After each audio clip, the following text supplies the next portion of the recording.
September 2008. The Singapore Grand Prix, lap 14, Piquet Jr. in his R28 crashes at turn 17. Welcome back to the channel. Today we're going to be talking about Crashgate, one of the biggest scandals in F1 history. But as always, before we get to that, if this is your first time watching an LTF1 video, then please give us a subscribe if you enjoy the video. Go check out our other stuff. We've got a whole range of content. Our race review will be up from last week. Our race previews will be up.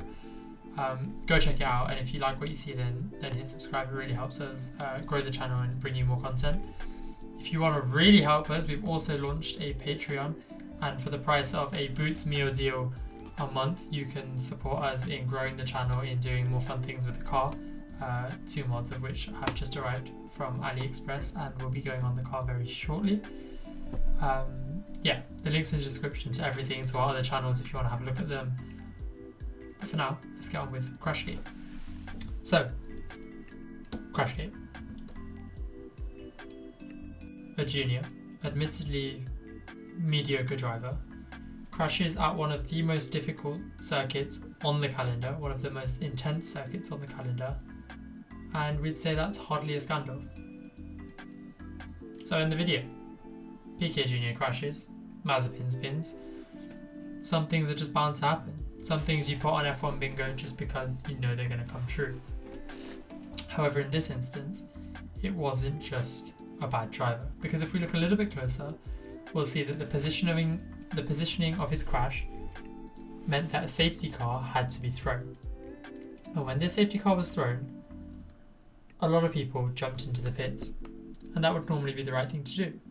A safety car gets thrown. If you need tyres, you jump into the pits, and you hope that no one's on a wild opposite strategy. No one's taken a wild early pit stop and made their way back to the back of the field, ready to capitalise. This night, there was one person that capitalised, and he went on to win the race. One driver started down in 15th and opted to take an extremely early pit stop. And just as luck would have it, while everybody else pitted, this one driver came out in the race lead. That was our driver, Fernando Alonso, Piquet Jr.'s teammate. Now, shit happens. People get lucky. Bottas took the Mercedes' main championship rivals out at T1 in Hungary, and Hamilton was gifted the lead.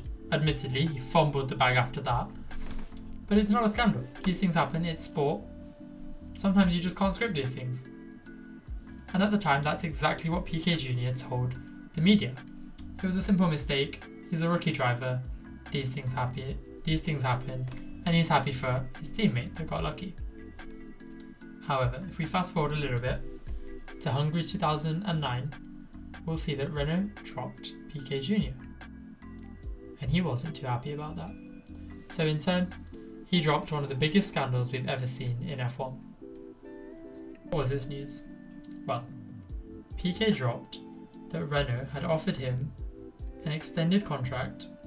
They'd offered him the chance to stay in his seat, which he wouldn't have otherwise had, if, small if, all he had to do was bin the car at turn 17 on lap 14 in Singapore. All he had to do was crash his car and give his teammate a chance at winning. Now, if you thought last year with Racing Point's brake ducts was bad for the paddock, if you thought the drama and the litigation and the lawyers and the trial surrounding that was bad for the paddock, just imagine what the paddock must have been like after this news broke. Just imagine if we had Twitter then. Well, we did have Twitter then, but just imagine if Twitter was as active then as it is now. I think I'd have to avoid it. But yeah, in exchange for a contract, Renault had told Piquet to bin it into the wall, give Alonso the chance at victory, and they'd extend his seat. Now, obviously, in the wake of this allegation, the FIA launched a full-blown investigation into the team, into the race, into all their dealings surrounding it. And they called Renault to answer for their charges and accusations at a trial.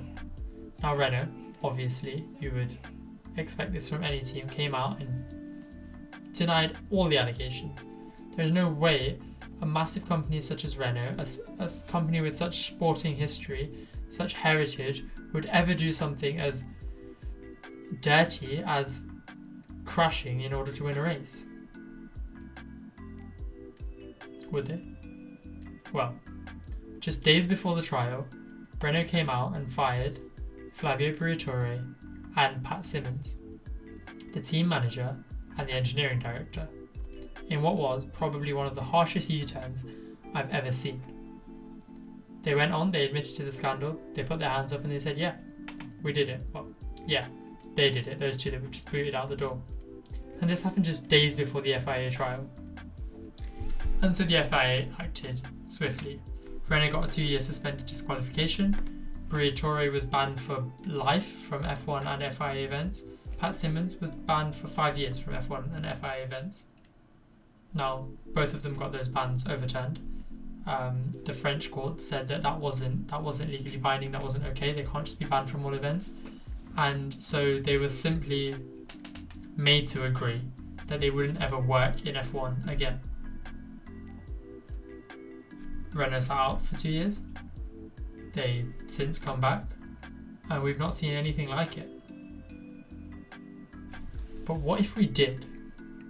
Comment down below what you think would happen if we saw this in the modern era. If Hamilton had won at Hungary, and it came out afterwards, now that Bottas has got his Alpha contract, that he crashed on purpose in order to give Hamilton an edge in the championship. I don't even want to think about it, but we'll definitely read your comments, and we'll see you next time.